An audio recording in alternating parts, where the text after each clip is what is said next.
Hey, this is Shaily and you're watching EatBreatheBooks. Hi everyone, I hope that you're doing super well today. I'm coming at you with a romance novel book recommendation video. All these are going to be contemporary novels. I love fantasy as well, but I'm just so excited by this new burst of love that so many people are having for contemporary romance. It's our time to shine. And I'm going to be breaking it down into 3 separate tropes. So the first is going to be best friends to lovers, which is one of my favorites, enemies to lovers, and then what I'm calling new love, which is basically just like meeting a person you didn't know before and falling in love with them. I don't really know what that trope's called. Yes. And then also if you haven't watched a lot of my videos, you may not know, I really try to talk about writers that, you may not have heard of very much before, or maybe you have heard of them a few times, but you just need maybe a little nudge to finally be encouraged to check out their work. I obviously do talk about really popular writers as well. I've been talking about Colleen Hoover for years, for example. But this is really just going to be a mix, honestly. Some popular, some not so popular. They all should be popular in my opinion because they're all really good. Without further ado, let's get started. Okay, so I'm going to put the times below for the different tropes in case there's only like one trope you want to check out. The first one is best friends to lovers, which is literally one of my favorite tropes of all time. And I have 2 amazing books to talk about today. So the first is Better Than the Movies by Lynn Painter. I first heard about this novel on TikTok months ago. And it was in my Amazon cart for months and I kept thinking, I need this, and I finally got it. And I'm really sorry, I cannot remember who recommended it, so I apologize, but this book is amazing. This is Lynn Painter's debut novel. This is a young adult contemporary romance. And basically the whole book, first of all, it's a lot of fun. If you can tell from all these graphics, it references all these iconic romance films from like the 80s, 90s, early 2000s, things like that. Very exciting. Some of them I've read before. Watched before. Like it talked about 10 Things I Hate About You, which is one of my favorite films of all time, but also ones that I have not watched before. So I definitely want to check out the other films that are referenced here. It's really cute. Like at the beginning of every chapter, there's just like a little quote from the film, and then like somehow the chapter will relate to it, so that's exciting. But let me tell you what it's actually about. So it's basically about this girl who is in high school. Obviously it's a young adult novel, and she has lost her mom. Well, she lost her mom years back in 5th grade, and her dad's remarried now, and she has like somewhat of a good relationship with her stepmom, but like obviously her stepmom's never gonna replace her actual mom.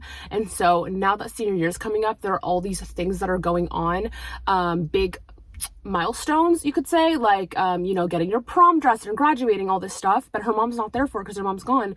And so she's kind of having like a hard time accepting that like her stepmom wants to be a bigger part of her life and do these things with her, and it causes her to be like really untruthful to her. She also finds herself being untruthful to her best friend because she's scared her best friend's gonna judge her, because she basically makes a pact with this guy who lives on her street. They grew up together, basically, like all these neighborhood kids used to hang out all the time when they were kids, and now they're not very close anymore. And now she has a really bad impression of this guy, and they always fight over this one perfect parking spot on their street. And they basically make a deal where she's like, okay, you will get the parking spot if you help me go out with this other guy that we used to play with when we were kids, who's just moved back to town. So obviously we know who we probably know who she ends up with. I'm not gonna spoil it, obviously, but you know how it goes. Yeah, so I would call this a best friends to lovers because they were definitely good friends when they were kids. And now it's like, it's like best friends to lovers, that kind of thing. It's just so good. It's just so good. It's so romantic. It's so fun. And it really pays homage to all these iconic romantic films. There's some slapstick comedy, like someone pukes on someone and that kind of stuff. And like, it's really just a ton of fun. She's a great writer. I'm so excited to read more from her. She has a new adult novel coming out, I believe next year, called Mr. Wrong Answer, something like that. Please check this out. The next best friends to lovers book I'm going to talk about, please let me know if you have recommendations for more best friends to lovers stories, because I would love to know, is Chasing Lucky by Jen Bennett. I'm going to be completely honest and say I have about 30 pages left of this book. However, I am truly loving it. There are some wonderful romantic scenes in it. And basically this book is about a girl named Josephine, which goes by Josie, and she wants to be a photographer, and she's a senior in high school. It starts junior year and then it's the summer before senior year, sorry. And basically until the age of 12, she and her mom lived in this New England town called Beauty, until there was this big huge fight between her mom and her grandma. They just really don't get along. They kind of remind me of Lorelai and Emily from Gilmore Girls. If you watch that, I'm watching it now. Please, no spoilers.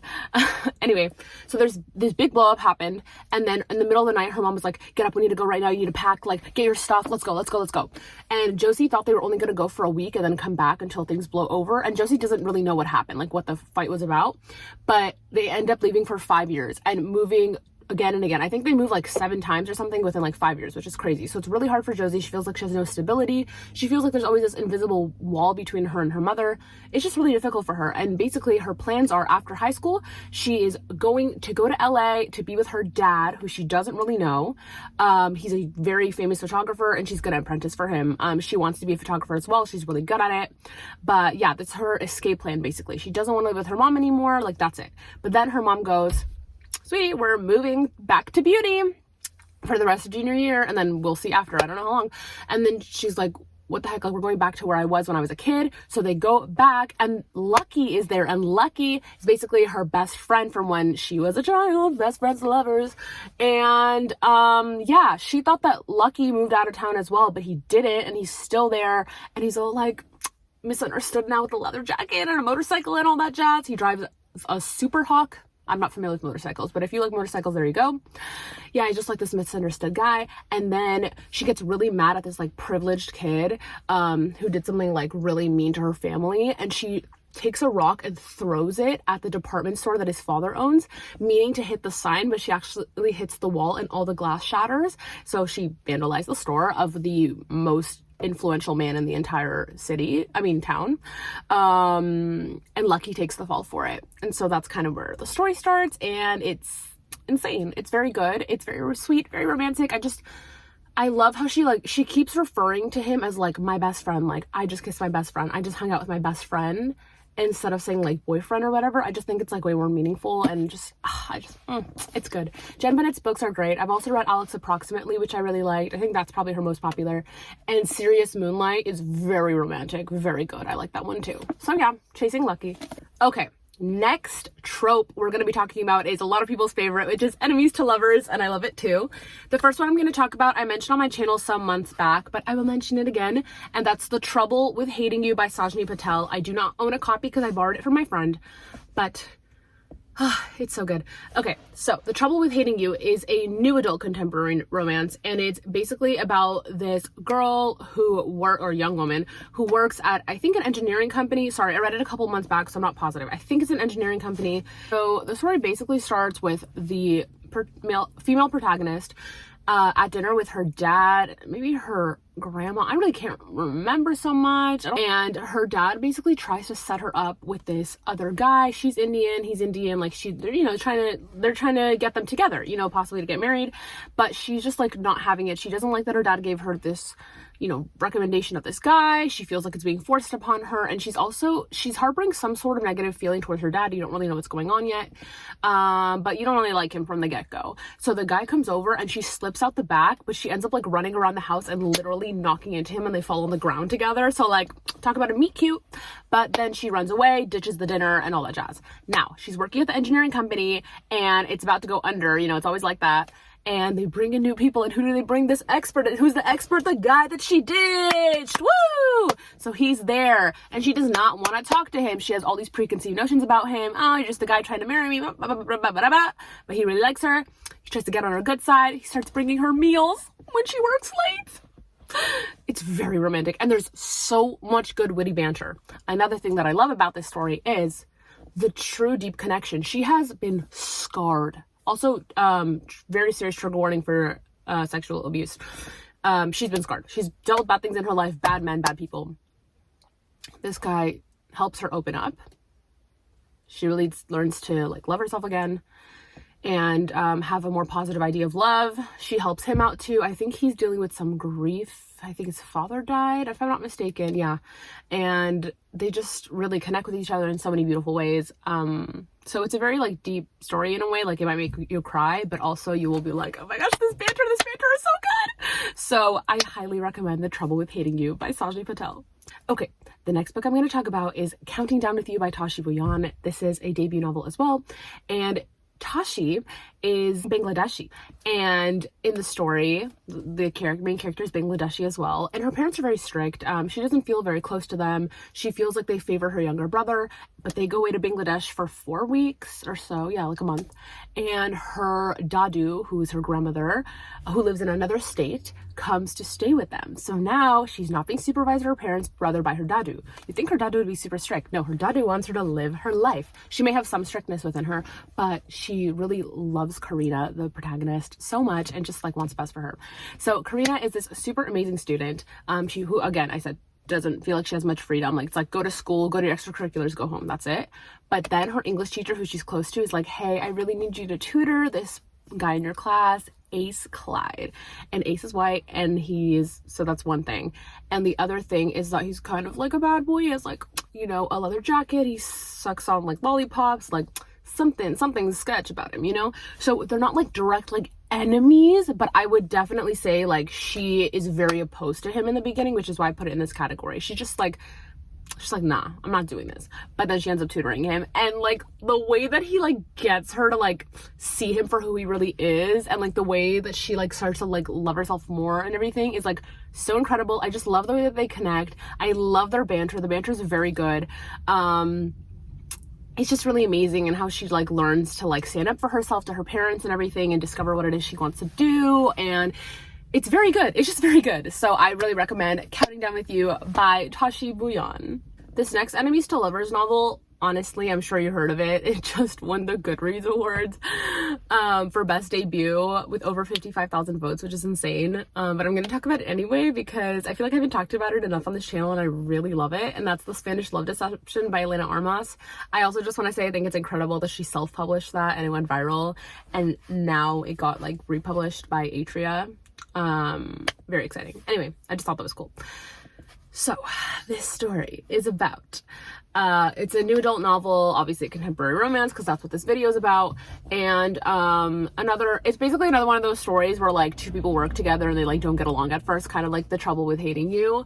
But what's different about this one is you can tell that the guy really likes her, and well, actually I guess it's kind of similar too, but the guy really likes her, but the girl is like, no. It's also like Grumpy Sunshine, I think, is another name for, like, it's another trope in the book, I think. Anyway, she needs to go to Spain to her, I think her sister's wedding, and she needs a date, and he overhears it, and basically for a long time it's about him convincing her, like, let me be your date, and she's like, no, like, I don't like you, like, you're really rude to me when you started working here, like, I'm not down. But he keeps trying, and you can just tell he really loves her, and she just like learns to open up. It's great banter, just a lot of fun. I will say I skipped a lot of the last 100 pages just because I'm not really into like more like rated R content, like I'm not really down for that. So yeah, I just skipped that. So just a warning, if you're not into that either, like just skip most of the last 100 pages. But besides for that, it's very slow burn. Like, you really like just get together already, but also like I love seeing how you guys are getting to know each other. The timing feels very realistic. The part of the book takes place in Spain, the other part is just where they live. I really recommend it. I'm sure most of you have read it, or I feel like maybe, but just check it out if you haven't, because it's really good.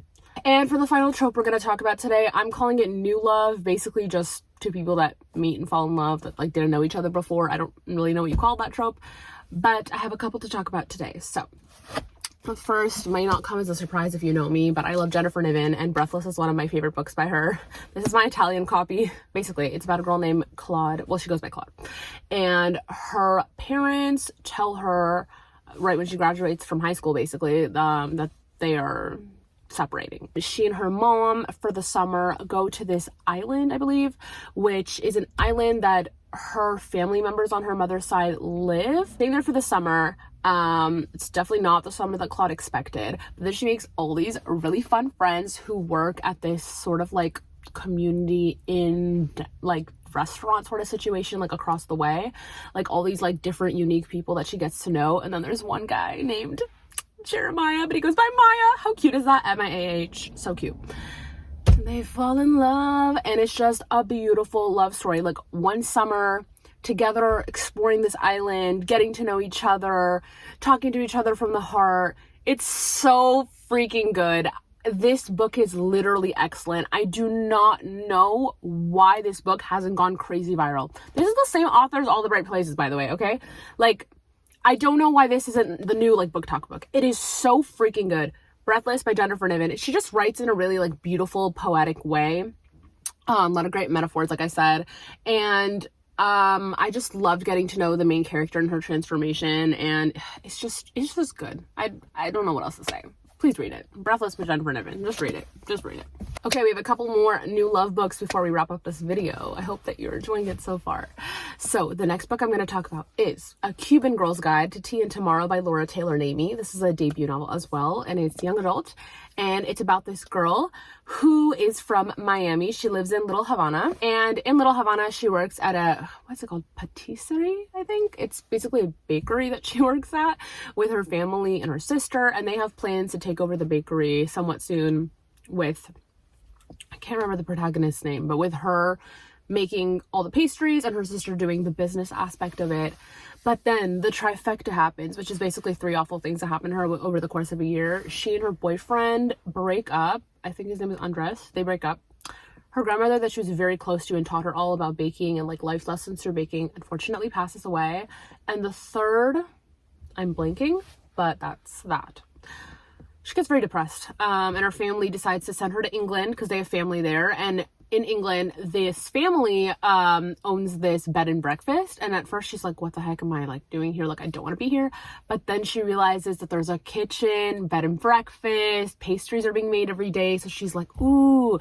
So her aunt lets her work with the main like chef / baker in the kitchen, and to make pastries and stuff, and she kind of has to prove herself, which is really exciting. But then she learns throughout the course of the book how to fuse like the Miami Cuban sort of pastries and things she's learned with all these things she learned from England. Like she learns about like fig paste, I think, and like really cool things like that, and how to fuse the two. It is amazing getting to read about all the food descriptions, like incredible. Like the author did such a good job. And as for the romance, she meets this amazing guy named Orion, and it's just a very like respectful, what's the other word I'm looking for, like consensual in every way, I guess, just like respectful, kind relationship. Like he's just a really good guy, and sometimes it's fun just to read about a really good guy and be reminded of like what a relationship should look like more, because this book is just a really nice reminder of like kind, soft, gentle, like true love that is also infused by like friendship. It's just really great. I love it. I love reading about England, and you get to learn a lot about Miami and Little Havana too, even though it mainly takes place in England, which is really cool. Like you can see her connection to it, and it's just beautiful, and just like the love story, just like so good. So please check it out if you haven't yet. Her new book, When We Were Them, just came out, and I think that's about 3 girls who used to be friends. So I'm super excited to check it out. I got it in the mail a few weeks ago. Yeah, so Cuban Girl's Guide to Tea and Tomorrow by Laura Taylor Namey. Okay, the next book I'm going to talk about, if you know me at all, this is not going to be a surprise, but I had to mention it in a romance novel recommendation video, and that's Anna and the French Kiss by Stephanie Perkins. This is one of my favorite all-time novels, just literally of all time. This was a very good introduction for me to contemporary young adult romance. I read this for the first time in high school, and I have read it 5 or 6 times since. I'm trying to read it in Italian now as well. So good. So this story is about a girl named Anna, and her parents are divorced, and she has one brother that she's very close to and she loves taking care of. But then her parents are like, you're going to Paris for your senior year of high school, you're gonna go to boarding school, bye-bye now. And she's like, what the heck, you guys are messing with my plans. Like, I want to stay in Atlanta, I want to be with mom, because she's not very close to her dad. I want to be with mom, I want to be with my brother Sean, like I want to be the world's biggest film critic, I need to stay in Atlanta, like Atlanta's literally for film, like what are you doing to me, like why are you ruining my life? They're like, no, you're going, bye. So she stays at this boarding school for her senior year, and at first she's like, oh, what the heck, but like then she realizes like I'm literally in Paris. And then she starts making all these amazing friends, and they're all different from each other, and it's just like a fun friend group to read about. And then she meets Etienne St. Clair, French, British, living in San Francisco, I think, with his mother, very close with his mother, not with his father, same as her, but in different ways. And he's just amazing. He's just literally so amazing. Like, I want my own Etienne. Like, I love him. I love him. I love him. I love him. He's amazing. They're both very stubborn people. And Stephanie Perkins just did such a good job. Like, she really wrote their age. You know, sometimes which is fine too, but you know, sometimes you can tell like an adult author is writing about teenagers and the teenagers are just a little too mature and sophisticated. These kids are really just their age, and it's beautiful. Like, I really believe you're 17 and I'm here for it, and I love it. I love the way you guys argue. I love the way you're like so unsure and questioning everything. It's so good. It's just so good. And obviously it's also so much fun because it literally takes place in Paris for a year. Like, you're literally going through Paris with them and going to all these different like spots, which I think is a lot of fun. So I really appreciate that as well. You need to read Anne the French Kiss if you haven't. Like, please just do it already. Just like do it. It's so good that they republished it like 10 years later in this fancy hardcover collector's edition, and that like sold a ton of copies too. Like, that's how good it is that they came up with the collector's edition. So, and then the French Kiss. And it looks like I forgot to film an outro, so just wanted to say thank you so much for watching this video. Leave a comment down below letting me know if you like any of these books or what your romance recommendations are. Make sure to subscribe if you haven't, and I'll talk to you guys soon. I love you all. Bye!